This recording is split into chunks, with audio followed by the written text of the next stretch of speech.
I don't live in Kumasi. Kumasi people know their problems and the frustrations they have with it. And as to whether they are at their wit's end with the problems that they are facing to perhaps necessitate the kind of comments we heard from the mayor, that is up to the residents of Kumasi. Again, it's fair for us to sit here and say some of the things he said perhaps should not come out, should not be said by somebody in his position, at least publicly. Correct.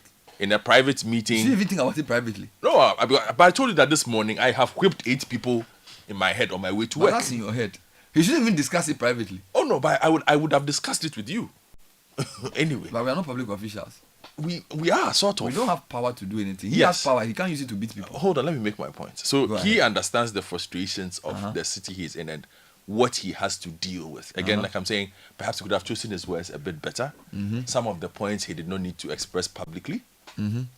There's a task to be achieved. As to how he will achieve the task legally is what we will judge him by. The effectiveness of that, the lawfulness of it is what we will judge him by. But in the end, what we will look at for was he effective? What was the impact of what he came to do? Was he able to decongest a city? Was he able to do A, B, C, and D? And I do take note of the points yourself, and I will assume the points Sky will also make on the basis of law, that we are a country of laws. Yes. And once we have said that this is what we want to do, everybody must be under the law, and whatever action you want to take must be lawful. If it is not, there isn't yet a law for it, make one for it. I'll come to you to explain the point about what type of city management we need, because I think the bigger issue is that people are frustrated with the way our urban areas are managed. Yes. And therefore you can understand why a mayor may want to use such drastic measures, because people feel the frustration, things are not working. Also because there might be the need to send out a message of deterrence, and that immediately. No business as usual.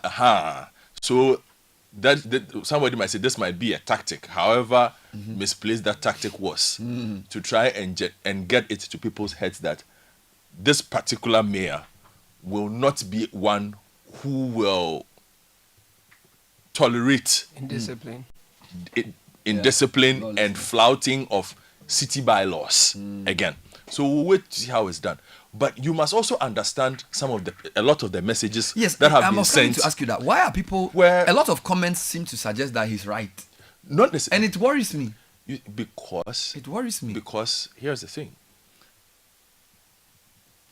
There have been several attempts at changing the faces of our cities. Some have worked, some have not worked. I always ask you the question, what is the most successful municipality or district that we have? Which one would we name? It's a tough question. And say, this has made an impression, or this has done a job that is long-lasting, or this is the template that can be taken. Can we take what has happened in Ho and say, this happens? Because everywhere has different problems. It's difficult to even compare across. You understand? Cities. But towns. what is clearly problematic for the significantly cosmopolitan, significantly larger cities, Accra, Tema, Kumasi, Takrady, is they have a planning problem, they have a congestion problem, and they have a lawlessness problem.